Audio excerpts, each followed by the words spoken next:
פסוריאזיס היא מחלת עור כרונית שחלק מהסובלים ממנה גם מפתחים דלקת מפרקים פסוריאטית או ספחתית. המחלה מתאפיינת במגוון רחב של ביטויים קליניים, החל ממחלה קלה הפוגעת במפרק אחד בלבד, דרך מעורבות של מפרקי האגן ועמוד השדרה, ועד מעורבות רב מפרקית. מהם סוגי המחלה השונים ומהם הגורמים לה? על כך בסרטון הבא.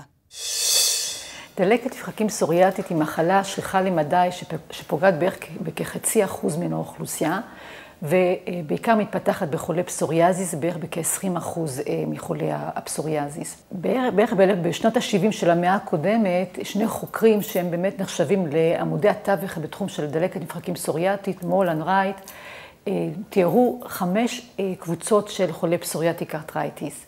הצורה הראשונה היא דלקת מפרקים שפוגעת במספר מפרקים בודדים, 2-3 מפרקים, ובצורה שהיא לא סימטרית. הצורה השנייה היא צורה שהיא סימטרית דווקא, שפוגעת בהרבה מאוד מפרקים בגוף, ודומה לדלקת מפרקים אחרת שנקראת דלקת מפרקים שגרונתית. יש צורה שלישית שדווקא מתאפיינת במעורבות של המפרקים הקטנים המרוחקים של אצבעות הידיים והרגליים. יש קבוצה רביעית שנקראת ארתריטיס מוטילנס, שהיא צורה מאוד הרסנית של פסוריאטיק ארתרייטיס, שלמזלנו היא בסך הכל נדירה. ויש קבוצה חמישית שהיא מתאפיינת בעיקר במעורבות של מפרקי האגן, ומתבטאת בכאבי גב שהם בעלי אופי דלקתי, כאבים ליליים, נוקשות בוקר וכן הלאה. החלוקה הזאת, או התיאור הזה של הצורות השונות של דלקת מפרקים, היא חלוקה טובה כי היא מתארת במה יכולה להתבטא דלקת מפרקים פסוריאטית, אבל בעצם רוב החולים יש להם צורות מעורבות. ומה שיוצא בעצם מהתיאור הזה, היא שזאת מחלה שיש לה באמת ספקטרום, טווח מאוד רחב.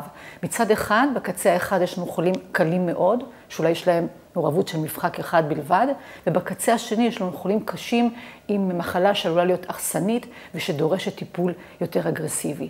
ובאמת התפקיד שלנו הראומטולוגים, חוץ מלעזור לחולים, לאבחן, לעזור, לטפל, היא גם לנסות מראש לקבוע מה היה מהלך של החולים, מי הם החולים שהמחלה עלולה להיות יותר קשה, ואז אולי דורשים מלכתחילה לטיפול יותר אגרסיביים. לעומת זאת, החולים הכללי דווקא לחסוך מהם טיפולים קשים, ובהתאם בעצם להתאים את הטיפול.